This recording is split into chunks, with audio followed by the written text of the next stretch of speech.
시작해보죠. 레이기 21장과 22장은요, 제사장 처신 규례거든요. 굳이 저는 자세히 읽을 필요는 없다고 생각해요. 뭐, 여기 내용대로 지금 우리가 뭐 굳이 할 일도 없고, 그래서 그 대신에 이건 부분이 있어요. 레이기에서 제일 중요한 지도자는 누구를 지금 지목하고 있다는 거죠? 제사장 제도. 그러니까 이스라엘 민족이 가나안 땅 들어가서 이룰 정치 체제가 어떤 체제라는 거예요? 그죠? 종교가 우선된 정치 체제라는 거예요. 지금 우리나라는요, 정교 분리예요. 우리나라는 정교 분리예요.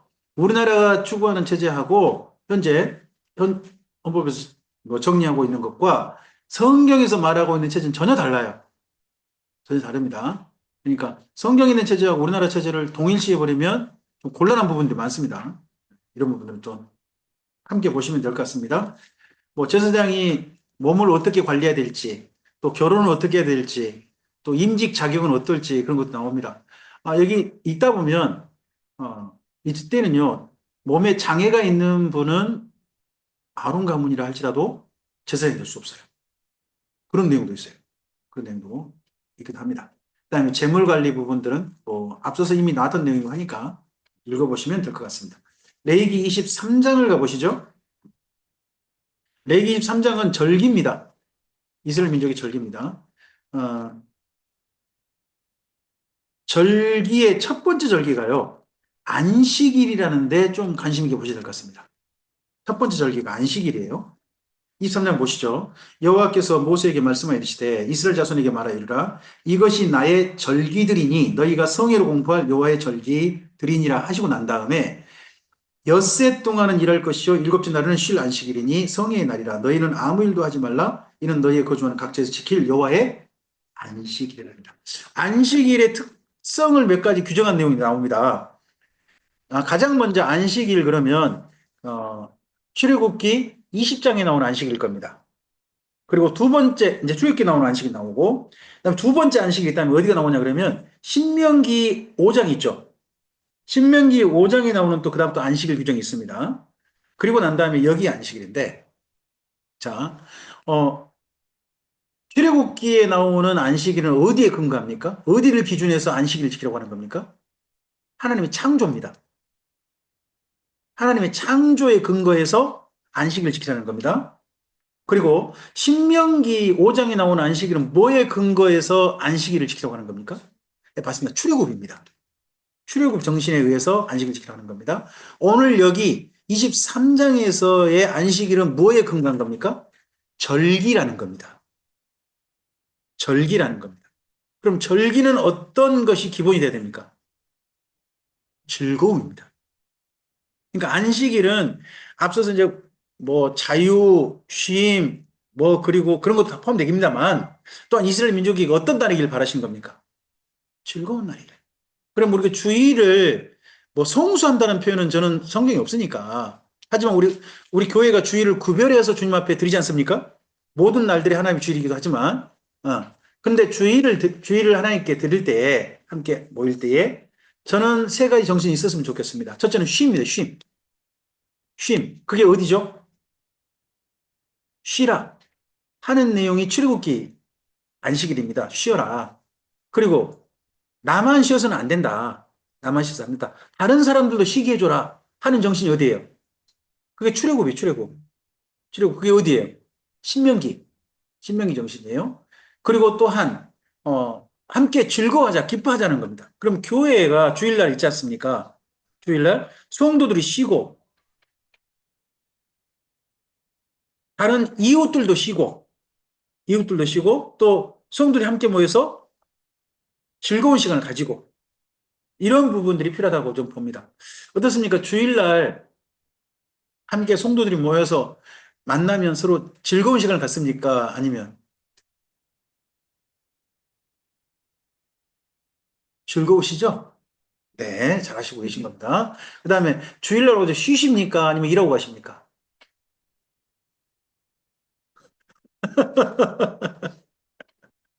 그 다음에 주일날 우리 덕분에 우리 이웃들이 쉽니까? 이웃들이 피곤해 합니까?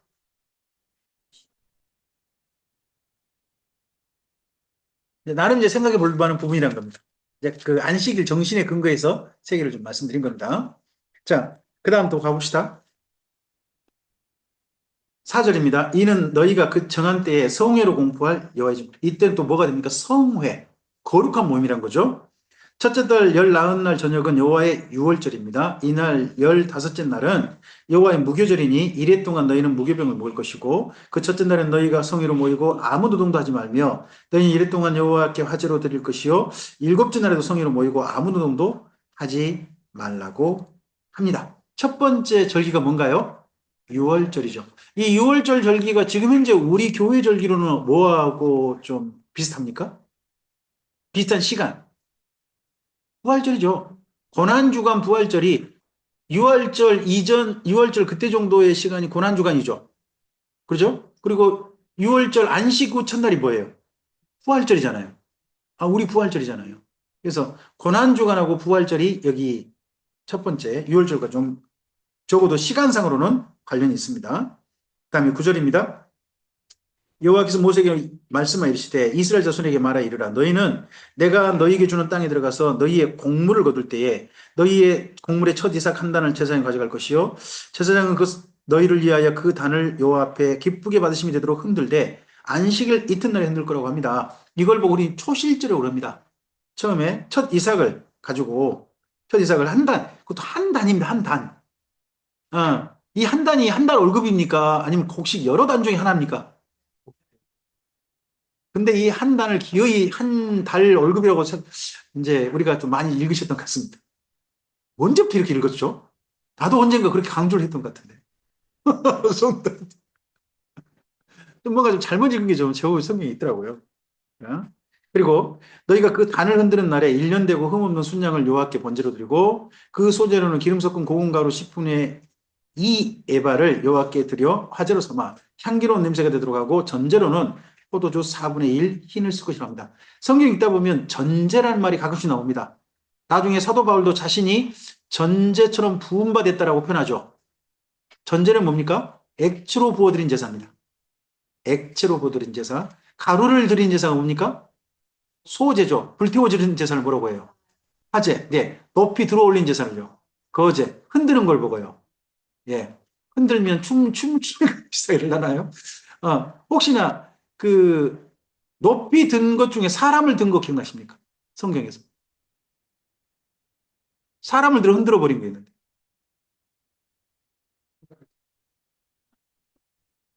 인 거죠? 요즘 말하면 행가르치잖아요. 근데 성경에서요. 민수기에 보면 레이인을 거제로 바쳤습니다. 6장에 민수기 6장에 가보시면 레이인을 그러니까 제사장만 아니라 레이지파 전체 있잖아요. 레이지파 전체를 거제로 바쳤다고 되어 있습니다. 그럼 사람 뭐 한 거예요? 들어버린 거죠. 이것이 기초가 돼가지고 요즘 행가리가 나온다고 저는 봅니다. 그때부터 그 출발해가지고 아니면 말고 아니면 말고 저는 그렇게 봅니다. 자, 네. 그 다음 좀 가봅시다. 음. 제가 15절 보겠습니다. 안식일 이튿날 곧 너희가 요제로 곡식단을 가져온 날부터 세워서 일곱 안식일을 수요를 세우고 일곱 안식일 이튿날까지 합하여 50일을 계수하여 새 소재를 여호와께 드립니다. 자, 이걸 보고 뭐라 그러죠? 일곱 안식일을 세웠다고 해서 뭐라고 불러요? 7절 이렇게 부르기도 하죠. 그리고 50일 세웠다고 해서 뭐라고 그러죠? 오순절 그렇게 부르기도 합니다. 이때 그런데 밀과 보리를 하나님께 드리는 감사제죠. 그래서 맥추 감사절 그러기도 합니다. 50일째 되는 날 절기림이 세 개인 거죠. 자, 다르게 봅시다. 6월절도 절기림이 세 개예요. 잘 보면. 뭐죠? 6월절, 무교절, 초실절입니다. 이게 세 개가 연구가 있습니다.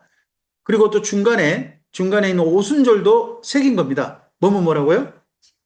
7.7절, 오순절, 맥주감사절. 세 개인 겁니다. 그리고 7월 달에 있는 절기 있죠. 7월 달, 7월 14일 절기만 봅시다. 14일 절기도 이름도 세 개입니다. 장막절, 초막절, 수장절 맞습니다. 수장절. 그러니까 이름 보면 그 절기를 부른 이름이 세 개씩인 게 보입니다. 세 개씩인 게. 그 다음 좀 볼까요? 다시 16절 가보시죠. 안식일 이튿날 너희가 요제를 옥시든 하던 날부터 세워서 얼마를? 일곱 안식일을 세고 그리고 일곱 안식일 이튿날까지 세웠을 때 50일을 하나님께 새 소재로 드리되 너희 초소에서 10분의 2 에바로 만든 떡 두 개를 가져다가 흔들지니 이는 고운 가루에 누룩을 넣어 군 것이요 이는 첫 요제로 여호와께 드린 것이며 너는 또 이 떡과 함께 일년된 흠없는 어린 양 7마리와 어린 수수 1마리와 순양 2마리를 드리되 이것들을 그 소제와 전제와 함께 여호와께 드려서 번제로 삼을지니 이는 화제라 여호와께 향기로운 냄새며 또 순염소 하나로 속죄제를 드리며 1년 된 어린 양 순양 2마리를 화목제물로 드릴 것이요 제사장 그 천 이삭의 떡과 함께 그 2마리 어린 양을 여호와 앞에 흔들어서 요제를 삼을 것이요 이것들은 여호와께 드리는 성물이니 제사장에게 돌릴 것이며 이날에 너희는 너희 중에서 성회를 공포하고 어떤 노동도 하지 말지니 이는 너희가 그 거주하는 각자에서 대대로 지킬 영원한 규리라고 합니다. 예, 오순절날 절기에 대해서 이렇게 합니다. 근데요, 모든 절기는 절기지 않습니까? 즐겁게 지내라는 겁니다. 즐겁게 지내라. 지금 우리 오순절 그러면 우리 교회에서 무슨 절기죠? 맥주감사절 언제 있죠? 7월 첫 주를 보통 맥주감사절 합니다. 근데 원래 맥주감사절 대신에 원래 성경대 맥주감사절하면 성령강림절입니다. 성령강림절이 예수님 승천부터 50일째 된 날 아니겠습니까? 성령강림절이 원래는 오순절과 연결된 그런 날이죠. 근데 성령강림절을 오순절을 생각하는 분은 오순절이라고 하네요. 네. 근데 맥주감사절이라고 생각하신 분은 없는 것으로 따로 지금 구분하죠. 혹시 7월 1일 곧인데 맥주감사절 교회에서 절기로 지킵니까? 지키십니까? 지키십니까? 요즘 안 지키는 교회들이 많아요. 네. 제가 놀랐는데요. 올해는 가봐야 되겠습니다만 작년에 그 기독 서점에 가가지고 맥주 감사를 전에 맥주 근처가 됐으니까 교회 주보를 이제 좀 사서 한 맥주 좀 하려고 했습니다. 주보가 안 나와요. 맥주 감사 주보가 안 나와요. 그전에 팔았어요. 그전에 팔았는데 맥주 감사 이제는 주보가 안 나와요. 왜요? 사가는 사람이 없으니까요. 헌금부당의 주보. 주보의 한쪽 면에 그 절기에 따라서 조금 좀 그 된 거 있잖아요. 성탄절이면 성탄절이고 그런 거 있잖아요. 추수감절 그게 있는 게 있잖아요. 그래서 맥주감절 근처에 있었거든요. 근데 작년에는 광주에서 제가 가는 그 기독서점에서는 안 팔았어요. 찾는 이가 없다는 거죠. 어. 요즘 주일 오후 예배 드리시나요? 역시 중부는 중부군요. 대전은 대전이다. 어. 점점 오후 예배를 안 드린 교회가 많아지고 있어요. 오후로 옮기더니 이제는 오후 예배도 안 드려요. 그 영향도 크지 않나 싶어요. 그것 그나마도 이제 그래도 마지막 주 한 주만이잖아요. 근데 그게 아니고 아예 한 달 내내 오후 예배를 후 가족들과 함께 보내세요. 이런 교회들이 은근히 점점 한두 개씩 늘고 있어요. 네, 점점 좀 그러긴 합니다. 자, 걔는 또 그런 얘기 같습니다. 죄송합니다. 좀 더 봅시다. 23절이죠. 아?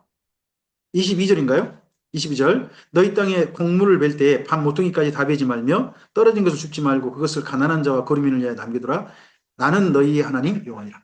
이런 절기를 지킬 때 뭐를 너 혼자만 즐거워하지 말고 누구도 너희 함께 사는 가난한 사람도 즐거운 날이 좀 되게 해라 하는 내용이 있습니다.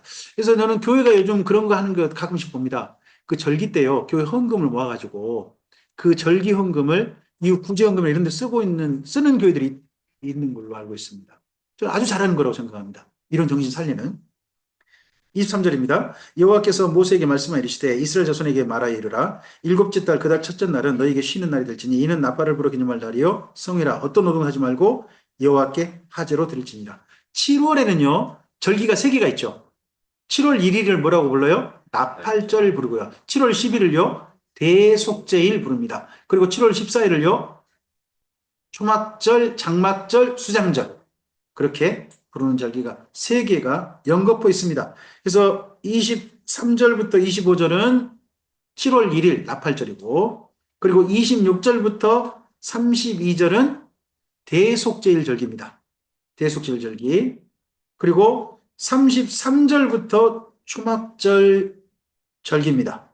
초막절 절기인데, 중간에 초막절이, 어, 이어지는데 요약이 중간에 있는 듯 합니다.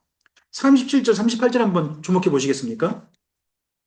이것들은 여호와의 절기라 너희는 공포하여 성회를 열고 여호와께 화제를 드릴지니 번제와 소제와 희생제물과 전제를 각각 그 날에 드릴지니 이는 여호와의 안식일 외에 너희 헌물 외에 너희의 모든 소원제물 외에 또 너희 모든 자원제물 외에 너희가 여호와께 드리는 것이니라 하면 이것들은 하고 하니까 앞에 모든 절기를 요약한 것 같잖아요.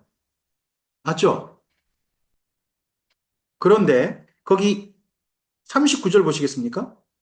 너희가 토지소산 거두기를 마치거든 일곱째 달 15셋 날부터 이래 동안 여호와의 절기를 지키되 첫째 날에도 안식하고 여덟째 날에도 안식하고 이거 어느 절기 이야기죠? 초막절 절기잖아요. 그러니까 중간 요약절이 37절, 38절 갔는데 이게 꼭 중간에 뒤로 가야 될 게 앞으로 간 건가? 근데 읽고 난 다음에 다시 초막절 이야기가 이어지고 있다는 겁니다. 이어져서 거기 41절까지 내용이 이어지고 있습니다. 그 다음 내용까지도 전체 44절까지가 초막절에 관한 내용이니까 그렇게 읽으시면 될 것 같습니다. 절기는 절기다워야 된다 합니다. 요즘 추수감사절 이런 절기가 되면 성도들이 가장 고민하는 게 뭘까요? 헌금을 이번에는 얼마를 해야 되나? 저는 그건 절기가 잘못돼서 생각합니다. 절기는 즐거운 날이어야 한다. 여기 23장의 절기하고요. 비교해서 꼭 읽어보셔야 할 때가 있습니다. 신명기 절기입니다. 신명기 절기. 신명기 절기가 거기가 잠깐 신명기 좀 가보실까요? 여기 좀 넣어놓으시고 14장. 죄송합니다. 신명기 14장에 거기 22절 있죠. 11조죠. 토지 소산의 11조를 바치는 때가 언제예요? 두 군데입니다. 하나는 오순절 또는 거기 보면 포도주라든지 이런 것도 바치러 기름에 11조도 바치러 그러잖아요. 그건 언제예요? 초막절이에요. 그래서 혹시 초막절 이름이 수장절이잖아요. 왜 수장절이죠? 뭘 거둬서 저장해요? 예전에는요, 거둬 저장한다 그러니까 우리나라에 그, 뭐예요? 벼 같은 거 저장하는 뭐 그런 생각을 한 거예요. 저는. 근데 알고 봤더니, 보리, 밀은 언제 저장하고, 오순절에 이미 저장해버렸고, 가을철 이때 저장하는 건 뭐예요? 올리브하고 포도 있죠? 그거 가죽 부대에 담아, 그거 저장한 걸 보고 수장이라고 한 거예요. 그러니까, 곡식을 저장한 게 아니에요, 사실은. 포도주, 기름을 저장한 걸 보고 수장절이라고 그런 거죠. 그런 부분도 조금 좀 다릅니다. 근데 이게 그때를 바친 때가 11조 때죠. 11조 때 아닙니까? 딱 절기 때입니다. 근데 절기 때에 중요한 게 뭐냐? 거기 25절 이하 좀 보실까요? 14장 25절. 그것을 돈으로 바꾸어 그 돈을 싸가지고 내 하나님 여호와께서 택하신 곳으로 가서 내 마음에 원하는 모든 것을 그 돈으로 사되 소나 양이나 포도주나 독주 등 내 마음에 원하는 모든 것을 구하고 거기 내 하나님 여호와 앞에서 너와 내 권속이 함께 먹고 뭐 하라고요? 즐거워하라는 겁니다. 그러니까 절기 때에 하나님께서 이스라엘 민족에게 원하시는 감정, 그게 뭐예요? 즐거움이어야 되는 거죠. 그럼 교회에서 절기 때 성도들이 모이는 그 절기 때 모일 때 뭐 하셔야 돼요? 네, 즐거우셔야죠. 근데 즐거운 절기가 성탄절밖에 없죠. 성탄절 전야 축제. 그때는 좀 즐겁죠. 요즘 그거 안 하나요? 네. 음식이 풍성해요. 네. 그것은 즐거운 일이죠. 네. 아, 하여튼 즐거움을 위해서 교회는 좀 그날 좀 특별한 좀 생각을 해봐야 한다고 봐요. 저는 우리 교회 식구가 적어서 그걸 좀 해볼 수 있는 것 같아요. 많지 않으니까. 제가 초성 퀴즈를 준비를 해보자 해가지고, 전에 이제 제가 뭐, 좀 저를 불러서 강좌를 해달라고 하는 교회들이 제법 있으시고 하셔서, 강좌 다녀오면 그 감사 사립이 주신 건 제가 기꺼이 잘 받아가지고, 교회에 헌금을 했어요. 초성 퀴즈 마련 헌금이라고 제목을 딱 붙여서 하면 재정부가 그걸 담았다가, 보관했다가, 절기가 되면 뭐 한 35만 원 그 정도를 저한테 내줬다고요. 제가 요청하면. 그럼 제가 선물을 일일이 사요. 한 30개 넘게 일일이 사고, 그리고 문제를 준비해요. 초성이면 어떻게 문제를 준비하겠어요? 그렇죠. 자음으로만 된 그런 문제를 준비하는 거죠. 가령 여기 제가 오순절 관련된 문제 낸다 그러면 세계 절기 이름을 뭐뭐 쓰겠어요? 이응, 시옷, 지읒. 또, 치읓, 치읓, 지읒. 칠칠절. 네, 그 다음에 또요. 미음, 치읓, 기역, 시옷, 지읒. 맥주 감사절. 이제 이런 식으로 붙여놓으면 성도들이 그걸 보고 처음부터 다 마치면 선물 을 드리는 그런 오후 시간을 제가 준비를 해가지고 좀 오래 했었어요. 근데 제가 예배를 드려보면서 성도들이 한 사람도 안 졸고 예배에 집중하고 즐거워하는 예배는 그때밖에 없었어요. 제일 많이 조는 시간은 주일 오전 시간. 그리고 더 조는 시간은 주일 오후 예배를 길게 해버리면 반드시 조시고 그러시는데 주일 오후에 하는데도 한 번도 안 주세요. 끝날 때까지. 참, 그래서 이런 예배를 자주 준비해야 되는가 보다 하는 생각을 하게 됐죠. 그래서 절기 때는 즐거운 시간이 되도록 교회가 나름 이벤트를 준비해 보는 거. 그런 것들이 좀 해봐야 된다 하는 생각을 전 여기 23장에서 좀 하게 됐습니다. 자, 그 다음 가봅시다. 24장입니다. 24장은요, 계속해야 될 일과 하지 말아야 할 일입니다. 앞서서 거기 1절부터 9절까지는요, 계속해야 될 두 가지 일입니다. 한 가지 뭘 해야 됩니까? 성소에 등잔불을 끄지 말아야 한다는 겁니다. 등잔불이 계속 켜지도록 지켜야 한다는 거죠. 그 다음에 5절부터 거기 9절까지 뭡니까? 거기 성소에 진설병이라고 그러죠. 진설병. 진설병 바치는 것은 성실하게 늘 해야 한다 하는 내용인 겁니다. 그리고 10절 이하는요, 하지 말아야 할 일입니다. 한 사람이 거기에 하나님의 이름을 못 오겠다는 겁니다. 그 사람을 돌로 치고 해가지고 사실은 이런 것들이 그 다음에 이어지지 않도록 하는 중요한 반면교사 그런 내용을 담고 있습니다. 그래서 뭐 24장은 그렇게 읽으시면 될 것 같습니다. 저는 제목을 그렇게 붙여봤는데 지속해야 될 일과 근절해야 될 일. 이렇게 한번 준 제목을 붙여봤습니다. 그리고 25장은요. 회복이에요. 다른 말로 희년이라 붙일 수 있습니다. 근데 희년이지만 보면 두 가지가 있습니다. 크게 두 가지. 하나는 안식년과 희년입니다. 안식년과 희년. 1절부터 7절까지는 안식년 규례고요. 8절부터 55절은 희년입니다. 그러면 안식년과 희년을 여긴 두 개를 구분해 놨는데요. 이게 신명기 가면요. 하나 합쳐져 버립니다. 면제년 그러면 언제 됩니까? 희년이면 몇 년째마다 오는 겁니까? 50년에 되지 않습니까? 근데 면제년 규례가 신명기고 며칠년 면제년 해 이렇게 되어 있습니다. 그러니까 조금 좀 신명기는 두 개를 합쳐놓은 듯한 그런 또좀 있고 한데 내용이 약간 좀 이렇게 구분해 봅시다. 안식년은 누가 쉬어야 됩니까? 누가 안식해야 됩니까? 예, 사람 보고 쉬란 거 아닙니다. 교수님들 안식년 하시면 안 됩니다. 목사님들 안식년 하시면 안 돼요. 땅이 쉬는 거예요. 그럼 땅이 쉬한다면요, 교수님 쉬할 게 아니라 강단이 쉬셔야죠. 직장이 쉬셔야지. 저는 그래서 목회자의 안식년 부분도 좀 유럽에서 조금 잘못 적용한 거다 저는 그런 생각을 가져요. 물론 휴식은 필요하죠. 교회에서 특별한 시간을 주셔가지고 1년 동안 쉬게 해주시고 하는 것은 저 그런 교회 있으면 너무 좋죠. 너무 부러운 대상이죠. 어, 우리 교회에서 저는 그렇게 바라는 걸 저는 꿈도 안 꿉니다.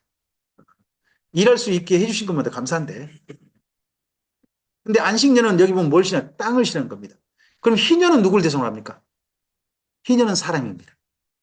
자, 그러니까 안식년은 뭘 대상으로 하고 주로 땅을 대상으로 한다고 생각하시면 되고 희년은 누굴 대상으로 한다?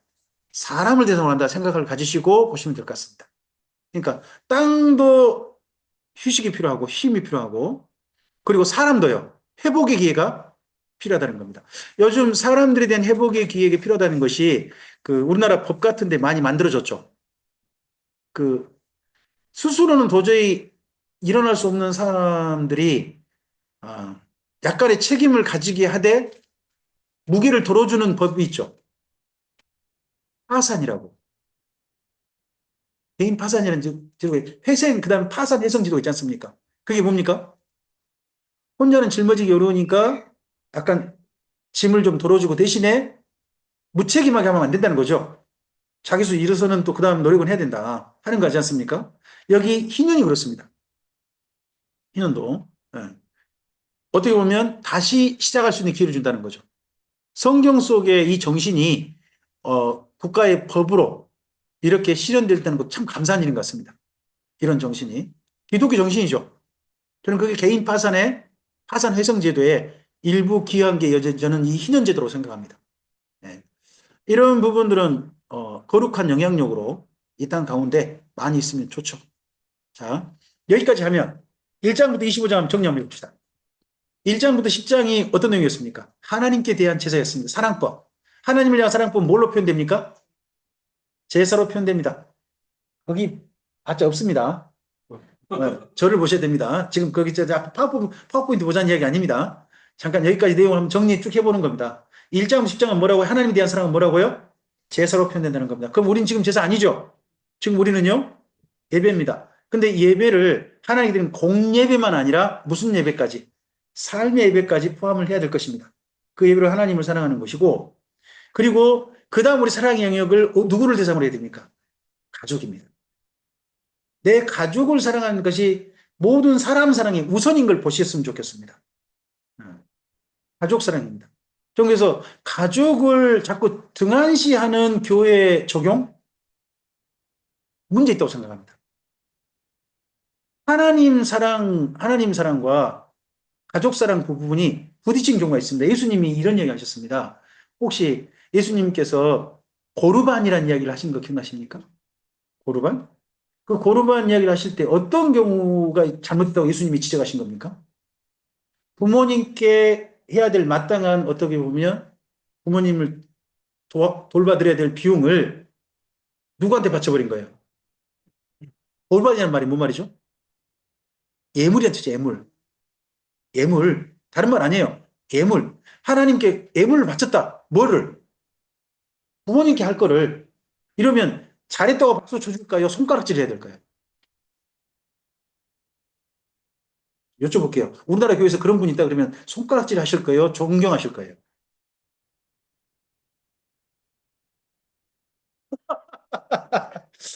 우리 신앙을 그동안 어떻게 배웠어요? 누구 우선? 하나님 우선. 누구보다도. 누구보다 사람보다. 사람보다. 그럼 부모님께 마땅히 해야 될 거지만 그 부모님께 마땅히 해야 될 걸 하나님께 바쳤다면 더 우선된 분한테 한 거지 않냐. 그럼 이건 잘한 일이다. 잘못한 일이다.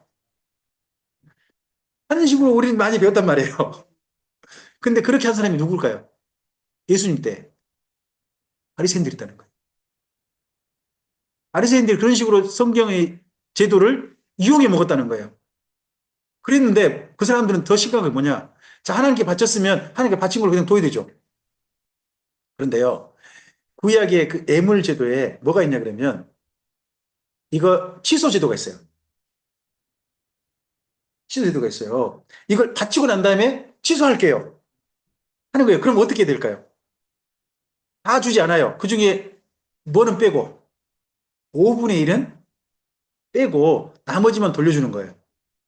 그러면 나머지 5분의 4는 뭐가 될까요? 부모님께 드릴 공양의 내용일까요? 아니면 자기께 됐을까요? 요즘 이런 식으로 자기 돈 마련한 거 뭐라 그래요? 자금 세탁이라고 해요. 이걸 누가 이용해 먹은 거예요? 그런 법을. 바리새인이 해먹었다니까요. 성경에서 요즘 말하면 누가 해먹은 거예요? 목사님이 해먹은 거지. 이런 식으로 편법을 이용해가지고 자기 자금 마련한 거예요. 예? 쉽게 말하면 교회 공용으로 쓸 헌금을, 비용을 어디 딴 데 했다가 그걸 갖다가 물려내가지고 대신 교회 돌려보내지 않고 일부 손해배상하고 나머지 착복했다 비슷한 내용인 거예요, 그게. 그런 사람이 있으면 안 되죠. 거기에 대해서 예수님께 지적을 하신 거예요. 그래서 성경으로 보면 이런 거예요. 부모님께 할 건 부모님께 하는 게 옳은 거예요. 하나님께 바칠 건요, 하나님께 하는 게 옳은 거지. 부모님께 할 걸 하나님께 하는 것은 절대 옳지 않다는 거예요. 이런 부분이 명확해요. 그게 뭐예요? 가족 사랑이 보여요. 하나님께 할 건 제사로 표현하세요. 하지만 가족 사랑은 바로 이어져요. 이어집니다. 11장부터 15장. 그리고 가족 사랑이 바탕되어지면 더 넓은 공동체로 나아가셔야 됩니다. 누구에게로? 이웃에게로 나가셔야 됩니다. 그래서요, 저는 되도록이면 기독인은 인간관계가 좋으셔야 한다고 생각합니다. 저처럼 인간관계가 못 되면 안 됩니다. 인간관계가 좁으면 이거 이웃 사랑의 기회를 그만큼 잃어버립니다. 이웃에게 사랑을 나눌 수 있는, 사랑으로 서로 함께 할 수 있는, 손잡을 수 있는 기회를 많이 가지라는 거 아니겠습니까? 배려하는 거 아니겠습니까? 그런 내용이 여기입니다. 우리 좋은 이웃교회 덕분에 이곳에서 우리가 토요일 한 달에 한 번 모여가지고 이렇게 성경 말씀을 살피고 할 수 있지 않습니까? 이게 뭡니까? 좋은 이웃교회, 우리를 향한 사랑 아닙니까? 그리고 사랑받고 있는 겁니다. 감사도 꼭 전해주십시오. 그 사랑에 감사하다고. 네네. 음, 어떻게 보면 이웃을 향한 사랑은 좀 더 마음이 넓어야 되는 것 같습니다. 그 부분이 비로요. 16장부터 25장까지입니다. 심지어 그 속에는요, 누구까지도 있느냐? 힘을 완전히 잃어버린, 이 땅에 살 힘을 완전히 잃어버린 자들에게도 살 기회를 돕는, 다시 인생을 살수록 돕는 그런 내용도 있습니다. 저는 교회가 심지어 자살하고 싶은 사람들마저도 따독따독 해가지고 다시 살 수 있도록 돕는 일도 교회가 해야 될 사랑이지 않나 생각합니다. 그런 내용까지가 희는 아니겠습니까? 그런 걸 교회가 하라는 겁니다. 그러면 여기까지 내용을 잘 하면 뭘 주시겠다는 겁니까? 상을 베푸시겠다는 겁니다. 그 내용이 어디예요? 26장이에요. 여기까지 내용. 레위기 26장은 나중에 신명기 28장과 비교되긴 해요. 근데요, 신명기 28장과 표현이 달라요. 신명기 28장은요, 복과 저주로 표현돼요. 근데 여기 레위기 26장은요, 선물과 징벌로 표현될 수 있어요. 하나님 베푸신 선물. 그리고 뒤에는 뭐라고 하냐? 징벌이라고 표현됩니다. 저주라고 표현되지 않습니다. 이거 원어를 찾아보면 이렇게 돼요. 바라크 토브는 어디 나온 단어냐 그러면 신명기 나온 단어예요. 신명기 나온 단어고 여기 징벌이라는 단어는요. 야사르거든요. 야샤르. 이건 여기 레위기 26장에 나와요. 이건 뭐라고요? 징계하다, 교훈하다예요.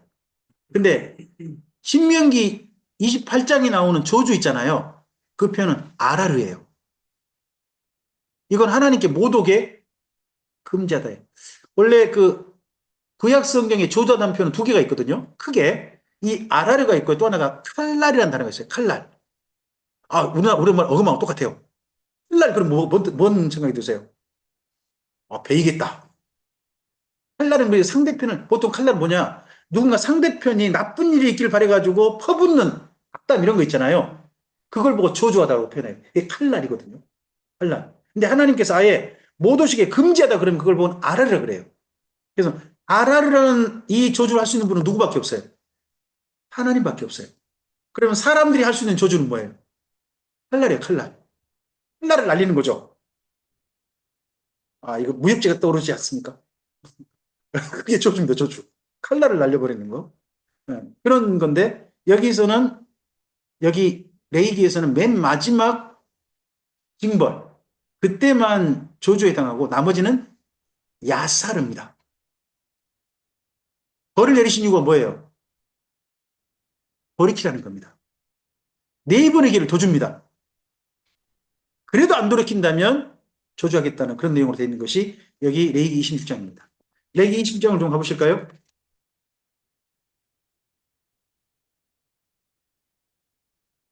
아, 너희는 자기를 위해 우상을 만들지 말지니 조각한 것이나 우상을 세우지 말며 너희 땅에 조각한 석상을 세우고 그에게 경배하지 말라.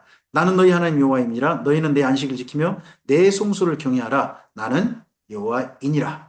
여기까지 이 내용을 25장에 붙이기는 부적절해요. 읽어보시면 25장까지는 뭐예요? 희년 내용이거든요. 거기 내용과 20장 1절, 2절하고는 조금 좀 서로 연결되기 어려운 내용이잖아요. 그럼 이건 앞 26장 전체를 이어갈 첫 번째 소두 같은 내용으로 우리가 읽어야 될 것 같아요. 하나님을 향한 준행의 법은 기본적으로 두 가지로 표현된다는 거 이스라엘 민족에게. 하나는 뭐예요? 우상숭배 안 하는 거예요. 또 하나는 뭐예요? 안식일 지킴이라는 거예요. 이스라엘 민족에게는. 자, 그리고 나서 3절 보시면 너희가 내 규례와 계명을 준행하면, 여기가 내 규례와 계명을 준행하면 할 때 내 규례와 규명이 어디서부터 어디까지예요? 레위기 1장부터 25장까지입니다.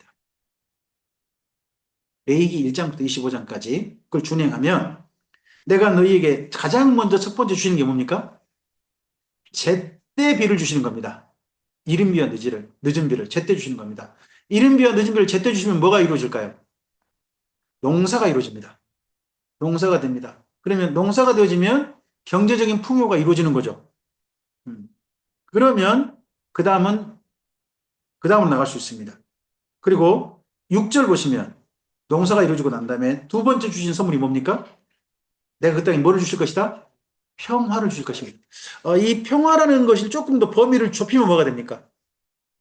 평화가 가장 큰 범위라면, 범위가 가장 넓은 거라면 조금 범위를 좁히면 화평이라는 말이 된다고 합니다. 그럼 화평보다 더 범위를 줄이면 뭐가 됩니까? 평안이 되죠. 평안이, 평안이라고 할 수 있고, 그보다 더 범위를 좁히면 뭐가 됩니까? 화목이 됩니다. 화목. 화목이 더 범위가 좁히면 뭐가 됩니까? 사실 저는 평안이 맨 마지막으로 간다고 보거든요. 평강평안은 내 안에 있는 것이고, 나와 너 사이는 뭡니까? 화목입니다, 화목. 화목. 그게 넓어지면, 이웃으로 넓어지면 그게 뭐가 돼요? 화평이 되고, 그리고 큰 공동체로 가면 평화가 되죠. 네. 그래서, 음, 여기는 온 이스라엘 땅 전체가 평화로운, 그걸 말씀하신 거죠. 그럼 평화가 있다는 것은 뭐가 없는 걸까요? 전쟁이 없는 거죠. 전쟁이 없는 거죠.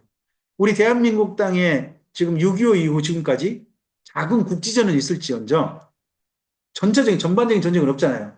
이런 상태를 보고 뭐라 그래요? 평화라고 합니다. 대한민국이 70년 넘게 평화의 선물을 지금 받은 겁니다. 그 덕분에 혹시 6.25 끝날 때 우리나라의 그 전 세계의 그 경제 위치가 몇이었는지 혹시 기억하십니까? 6.25 직후. 6.25 직후에 우리나라는 전 세계 빈국 3대 빈국 중에 하나였습니다. 제일 가난한 나라 중에 서열 3위. 맨 꼴찌는 아니었어요. 그 정도로 가난한 나라였습니다. 힘겨운 나라였어요. 근데 지금 현재는요. 70년 평화잖아요. 그러니 주어지는 결과가 뭐예요? 국민들이 열심히 하고 좋은 지도 있었겠습니다만은 그것이 결과가 지금 현재 전 세계 그래도 상위 10개국 중에 우리나라가 들어간 거 아니겠습니까? 이게 얼마만인 겁니까? 70년 만에. 이거 어마어마한 기적인 겁니다. 대한민국이. 그런 그 평화가 있으면 그래서 그 땅에 아름다운 일이 있는 겁니다. 지금 전 세계에서 밀을 가장 많이 생산하는 나라 그럼 어느 나라가 또 오십니까? 밀. 첫째가 미국입니다. 두 번째가 어느 나라입니까? 우크라이나입니까? 튀르키예입니까? 우크라이나입니까? 비슷할까요? 러시아는 어떻습니까? 러시아 남부. 그쪽도 별로입니까? 그래서 우크라이나가 어마어마한 밀 수출국인 건 진짜 사실입니다. 근데 거기가 지금 현재 몇 년째입니까? 전쟁이. 그로 인한 전 세계에 가장 심각한 지금 현재 타격이 온 게 어디죠? 밀가격 상승입니다. 아프리카로 가는 세계 우크라이나에 생산됐던 밀들이 아프리카의 가난한 나라들에게 세계 구호 원조 비용 다 쎄또 갑니다. 국제기구에 그걸 사가지고 줄 수가 없는 거예요. 아프리카 지금 굉장히 기아로 죽는 사람들이 극도로 많이 늘고 있습니다. 주지 못하니까. 왜 그러지 않습니까? 지금 이란과 이스라엘 사이의 전쟁이, 이 전쟁이 오래되면 오래될수록 뭐가 되겠습니까? 전 세계에 이제 석유가 폭동이 당연히 있게 될 겁니다. 그렇지 않습니까? 평화가 사라지면 그 다음에 반드시 뭐가 옵니까? 고난이 오고 심각한 위기가 오고 그런 게 오게 되는 겁니다. 그래서 평화가 있다는 건 대단히 감사한 거고, 네, 하나님 큰 선물인 거죠. 그리고 세 번째가 있습니다. 그게 구절입니다. 하나님의 세 번째 선물이 뭡니까? 내가 너희를 돌봐 너희를 번성하게 하고 차은되게 할 것이다 하는 겁니다. 경제적으로 안정되어지고 국제적으로 전쟁이 없고 하면 그 다음에 당연히 갈 데가 뭐겠습니까? 번성이죠. 그러면 우리나라는 경제적으로 안정되어지고 또 어떻게 군사적으로도 평화로운데 그다음 가는 길이 번성입니까? 아니면 인구 감소입니까? 이것도 묘합니다. 이것도 묘. 아니 근데 번성했다가 지금 좀 줄어드는 거잖아요. 그죠? 하여튼 좀 그렇습니다. 그리고 하나가 더 있습니다. 하나님 선물 하나가 11절과 12절입니다. 함께 읽어볼까요? 내가 내 성막을 너희 중에 세우리니 내 마음이 너희를 싫어하지 아니할 것이며 나는 너희 중에 행하여 너희 하나님 되고 너희는 내 백성이 될 것입니다. 하나님이 주시는 마지막 좋은 모습, 멋진 모습, 기대하시는 모습이 마지막 모습이 뭡니까? 함께 사는 겁니다. 누구랑? 하나님과 함께 사는 것. 이 모습이 이스라엘 민족이 계속 꿈꾸는 일입니다. 혹시 에스겔서에 에스겔이 맨 마지막 다시 돌아가서 가나안 땅을 12지파가 살고 가운데 성전을 짓고 나서 이 모습이 돼서 마침내 이런 모습이 됐으면 좋겠다 해가지고 에스겔 48장의 맨 마지막으로 예루살렘 성을 두고 하는 말이 뭐라고 표현합니까? 여호와 삼마라고 합니다. 여호와 삼마? 뜻이 뭔가요? 여호와께서 거기 계신다. 그래서 가장 아름다운 하나님이 기대하시는 게 뭡니까? 이 땅의 성도들이 잘 살고 평화롭게 살고 그건 하나님도 원하신 거지만 진짜 원하신 건 뭐냐 그러면 하나님과 함께 사는 겁니다. 그러면 우리 오늘 하루에 내 삶 속에 하나님께서 나와 함께 사신다면요. 하나님께서는 가장 기뻐하시고 정말 소원하신 일이 오늘 우리를 통해서 이루시는 게 될 겁니다. 오늘 내가 하나님과 함께 사는 삶이 된다면 예수님의 말씀을 따라 한번 해보시죠. 예수님의 기도 속에, 주기도문 속에 어떤 내용이 오늘 실현되는 거겠습니까? 뜻이 하늘에서 이루어진 같이 땅이 누군가예요? 좋다. 내 안에서 하나님 함께 사시는 거. 그래서 하나님이 여기까지가 이스라엘 민족이 기대하신 겁니다. 가나안 땅에서 함께 살고 싶으시다는 거죠. 그럼 가나안 땅이 뭐가 되는 거예요? 하나님의 집인 거예요. 가나안 땅이. 그러니까 예루살렘만 하나님의 집인 게 아니라 가나안 땅이 하나님의 집이 되어서 함께 살고 싶은 이걸 원하셨단 말이에요. 근데 이스라엘 민족은 그 다음 걸 해버리죠. 그 다음 봅시다. 거기 15절부터 그러나로 해가지고 배반할진데 나는 너에게 이렇게 해야 할까 하면서 거기 16절 첫 번째 놀라운 재앙이라는 부분에 한번 밑줄 그어 보겠습니까? 16절에는 뭐라고 표현됐습니까? 놀라운 재앙이라고 표현합니다. 그리고 18절 보시기 바랍니다. 첫 번째 그렇게 돼도 말 안 들으면 18절 읽어볼까요? 또 만일 너희가 이렇게까지 되어도 내게 청종하지 아니하면 너희 죄로 말미암아 내가 너희를 7배나 뭐 한다고요? 징벌한다는 부분에 밑줄 그어볼까요? 징벌한다. 그 다음에 다시 21절이죠. 21절 읽어볼까요? 너희가 나를 거슬러 내게 청종하지 아니할진대 내가 너희 제대로 너희에게 7배나 더 뭐를 내린다? 재앙을 내린다는 부분에 밑줄 그어보시죠. 그리고 23절, 24절이요.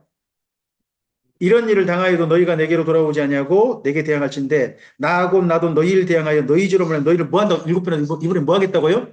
때려버리신대요. 치신다.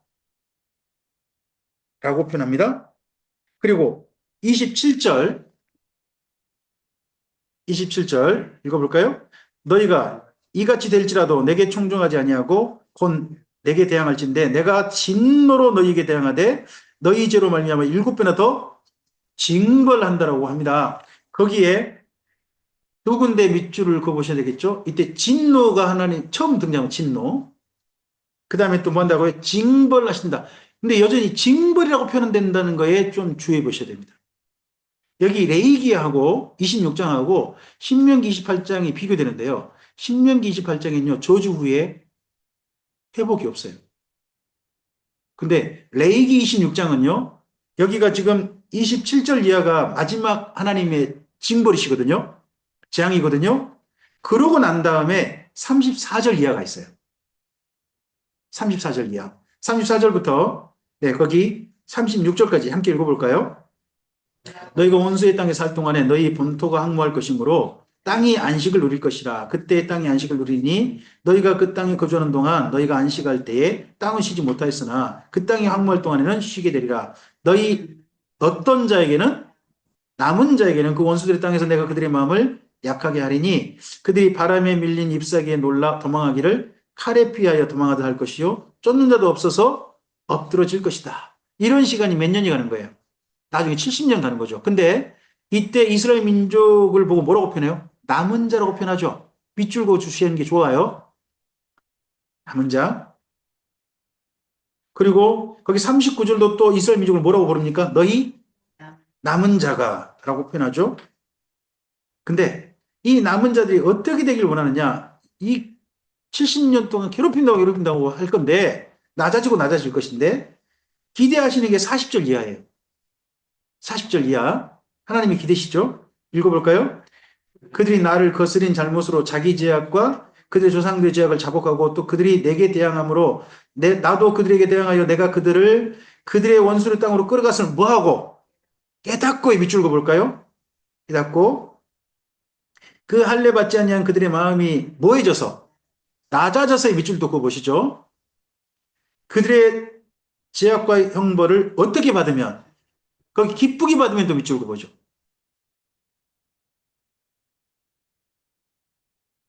내가 야곱과 맺은 내 언약과 이삭과 맺은 내 언약을 기억하며 아브라함과 맺은 내 언약을 기억하고 그 땅을 기억하라. 거기 42절에 강조된 세 번의 표현 혹시 보이신가요?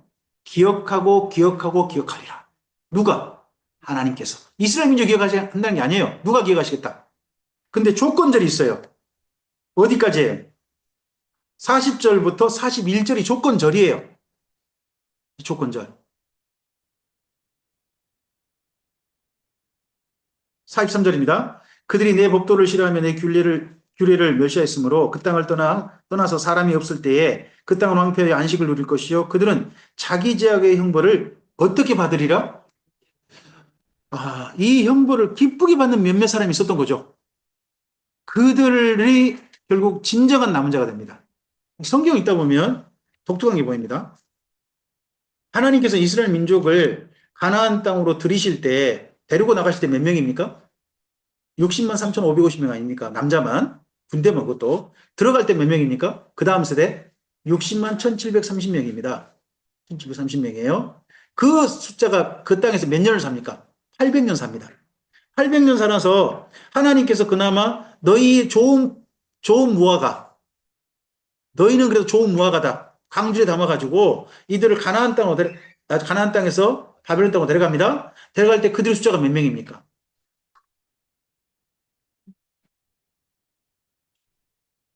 2만 명은 넘었을 걸로 보입니다. 근데요, 레레미야 끝에 52장에서 몇 명만 언급합니까? 4,600명인가만 언급합니다. 4,600명인가만. 그리고 나서 포로 귀환하게 됩니다. 포로 귀환할 때 거기 포로 잡혀갔던 사람 다 돌아올까요? 일부만 돌아올까요? 일부만 돌아옵니다. 돌아온 사람들 가나안 땅에 버팁니다. 그래서 다시 가나안 땅에서 세력을 이루고 삽니다. 몇 년을? 예수 모실 때까지 400년 그렇게 삽니다. 400년, 500년 그렇게 살아요. 그렇게 살고 난 다음에 그 모든 사람이 다 예수님을 영접합니까? 그 중에 또 남은 자가 예수님 영접합니까? 그 중에 또 일부입니다. 그 중에 일부입니다. 그러면 주님께서 하신 말씀이 한 가지는 우리에게 분명하게 보이는 게 있습니다. 이제 이슬람 역사와 함께 보면 그게 뭐냐 그러면요. 적은 무리예요. 너희 모든 무리 하신 적이 없다는 겁니다. 적은 무리예요. 하는 게 보이고 또 하나가 뭡니까? 좁은 길을 좁은 길로 가라. 많은 사람들은 넓은 길을 찾지만 이 길은 좁고 협착 찾는 이가 뭐하다. 하지만 이 길을 찾는 자들이 주님을 따라가는 자들이 있다. 하는 내용을 말씀한 게 있습니다. 여기 레이기도 26장을 도대체 언제 썼는지는 모르겠습니다만은 26장이 만약에 맨 먼저 모세 때 썼다면 어마어마한 예언인 거죠. 모세 때 썼다면. 우리 성령의 감동으로 이 성경을 레이기 전체 내용으로 봅니다. 하지만 뒷부분이지 않습니까? 정말 돌아오는 일부 사람들. 그 내용들은 정말 그렇게 되거든요. 이스라엘 민족 전체가 돌아오지 못해요. 하나님 품에 안기지 못합니다. 이 다음 역사를 우리가 이제 그 다음에 또 만나게 될 건데, 실제 그렇게 된 걸 우리 확인하게 될 거 아니겠습니까? 자, 그런 내용으로 여기 26장을 한번 읽어 보셨으면 좋겠습니다. 20장 맨 끝을 가보실까요? 46절입니다. 분명하게 여기 26장을 맨 끝에 이렇게 정리하고 있습니다. 그래서 우리는 기본적으로 26장은 언제 하신 말씀이다라고 먼저 전제해야 되느냐? 모세가 시내산에서 받은 말씀을 저는 전제한다고 생각합니다. 자, 권위를 거기 두는 거죠. 46절입니다. 읽어볼까요? 이것은 여호와께서 시내산에서 자기와 이스라엘 자손 사이에 모세를 통하여 세우신 규례와 법도와 율법이다. 그 율법 속에는 마지막 하나님의 선물과 징벌까지도 포함되어 있다 하는 것까지가 봐야 됩니다. 그리고 27장은요. 그 다음에요. 27장은 그 다음에서 여기는 애물규례거든요. 물질 사랑입니다. 그래서 레이기를 사랑으로 굳이 표현한다면 사랑으로 표현한다면 세 가지인 거죠. 레이기는 첫째는요. 하나님 사랑이에요. 두 번째 무슨 사랑이에요? 사람 사랑이에요. 세 번째 무슨 사랑이에요? 물질 사랑이에요. 물질을 올바르게 사랑하는 거. 예물 관리 그 부분입니다. 여기 뭐 27장 내용은 지금 현재 우리가 지킬 내용은 아닙니다. 지킬 내용은 아닌데 이 내용을 우리 앞서서 한 이야기니까 한번 정리만 해보면 될 것 같습니다. 앞을 좀 보실까요? 지금 여기는 뭡니까? 제사 예물입니다.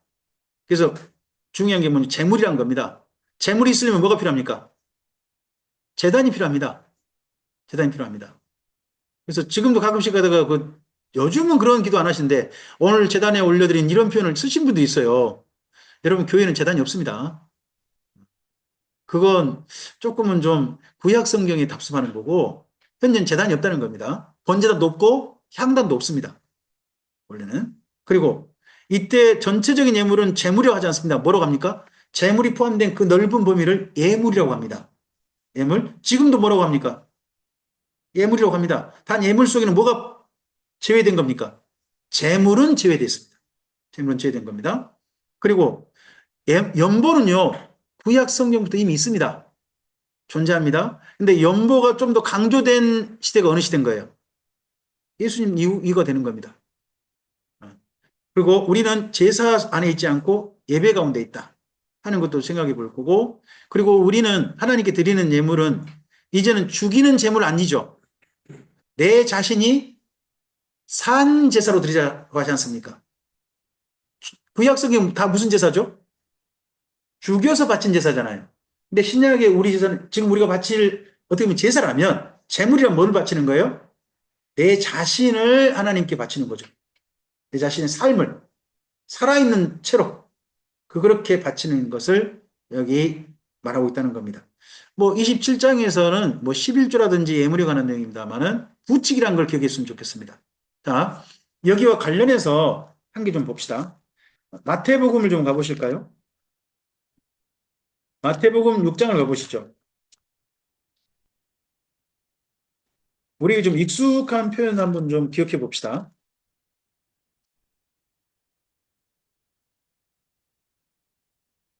마태복음 6장에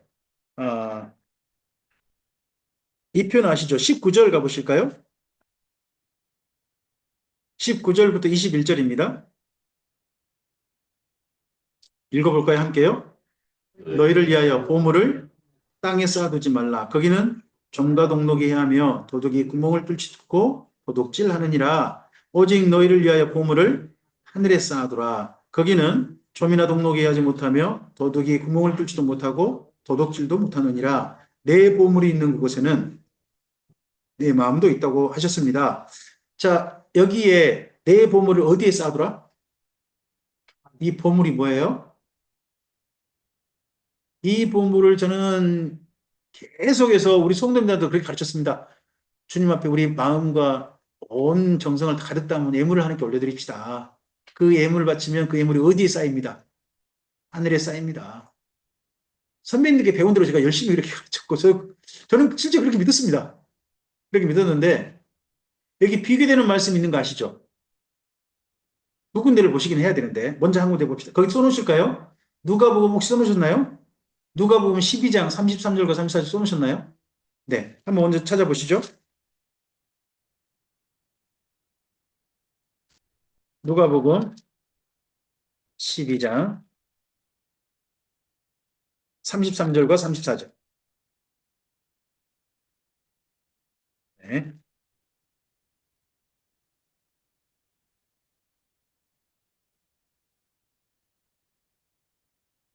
되셨습니까? 함께 읽어볼까요? 너희 소유를 팔아 부자여 낡아지지 아니하는 배낭을 만들라. 곧 하늘에 둔 바 다함이 없는 보물이니 거기는 도둑도 가까이는 일이 없고 좀도 먹는 일이 없느니라. 너희 보물 있는 곳에는 너희 마음도 여기는 명확하게 표현되어 있죠. 너희 소유를 팔아 뭐를 어디에 사용해라? 구제하라. 하나님께 헌금 바쳐라는 말이 아니죠. 헌금 바쳐라는 말이 아니에요. 뭐하라? 구제하라. 그럼 이걸 반대로 이걸 나 개인 자신의 가지고 있는 자기의 그 소유된 재물을 잘못 올바르게 사용하지 않는 것에 대해 책망하는 내용이 나와요. 예수님 이 말씀을 인용해 가지고 그게 야고보서입니다. 혹시 보신 적 있습니까? 야고보서 5장을 가보시죠. 네.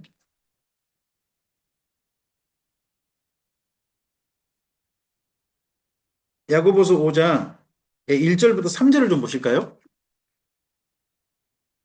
5장 1절부터 3절.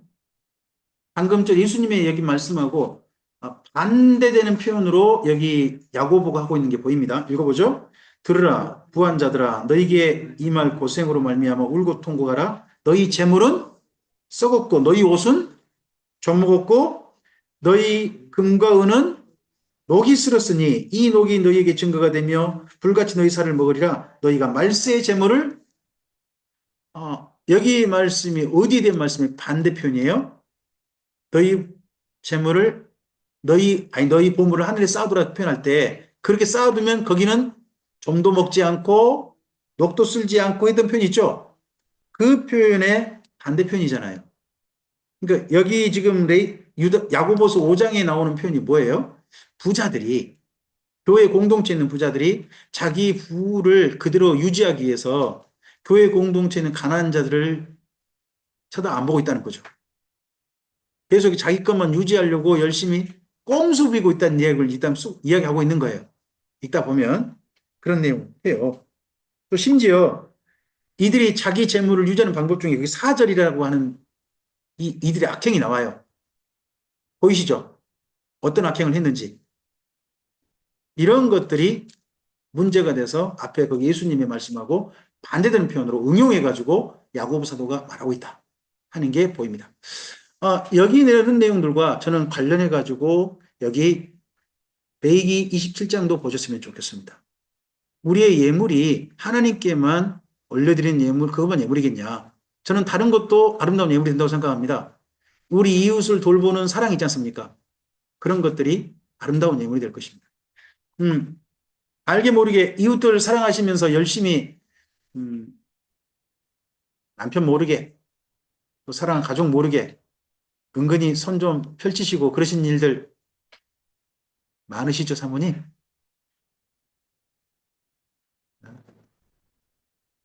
가끔씩 가다가 전 집사람한테 깜짝하면 놀 때가 있습니다. 세상에 그 돈을 거기서 벌었어?